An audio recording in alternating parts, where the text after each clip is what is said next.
Les ponts fascinent. Comment parviennent-ils à enjamber tous les obstacles, à se moquer du vide?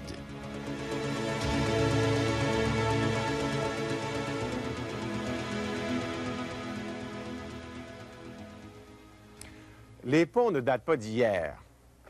Pour les construire, nos ancêtres utilisaient les mêmes principes que les ingénieurs d'aujourd'hui. Des principes simples dont les humains s'évertuent à reculer les limites.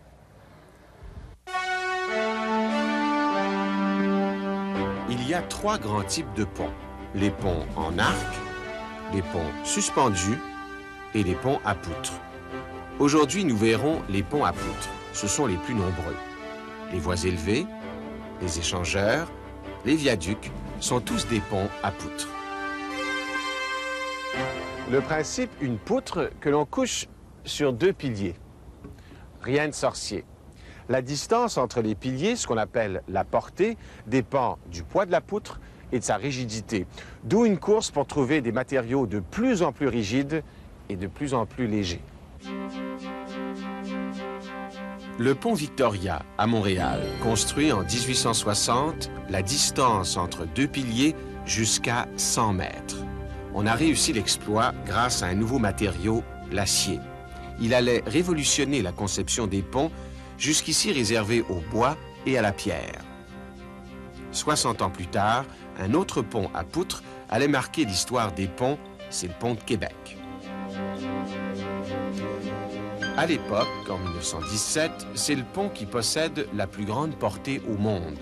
L'espace entre ces deux appuis atteint 548 mètres, du jamais vu. Aujourd'hui, les ponts suspendus ont plus que triplé ce record. À défaut d'être champion toute catégorie, le pont de Québec est demeuré champion de sa catégorie. Le pont de Québec est un pont à poutres cantilever. Qu'est-ce qu'un pont cantilever? Des travailleurs du début du siècle se sont amusés à le faire comprendre à leurs contemporains. Nous allons reprendre leur explication. Un pont cantilever, c'est deux balançoires qui se font face. Un poids s'accroche à l'un des bras de chaque balançoire, ce qui permet à l'autre de s'élancer dans le vide. Il ne porte sur rien. Il est en porte-à-faux ou en cantilever.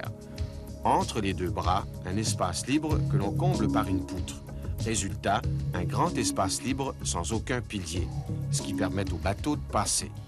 Pour solidifier le tout, on peut ajouter des membrures. Certaines tiennent par le bas. D'autres membrures tiennent par le haut. Ici, ce sont les bras des deux étudiantes en génie, Annie et Sylvie. Dans les deux cas, la charge est transférée directement au pilier. Est-ce solide? Eh bien, on va voir. Êtes-vous prête? Ah ben oui, c'est très solide. D'ailleurs, vous savez, le pont de Québec, qui a été construit selon cette même technique, tient bon après 75 ans.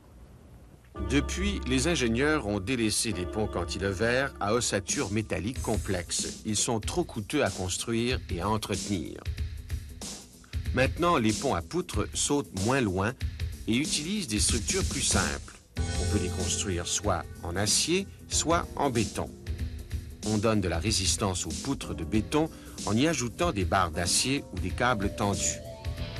Le béton est plus économique, mais son poids en limite la portée. Ici, près de Grand-Mère, un pont à poutres en béton fait un bond de 182 mètres au-dessus de la rivière Saint-Maurice. C'est l'un des plus longs ponts de ce type au Canada.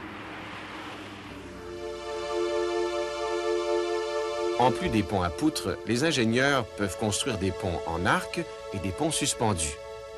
C'est une histoire à suivre.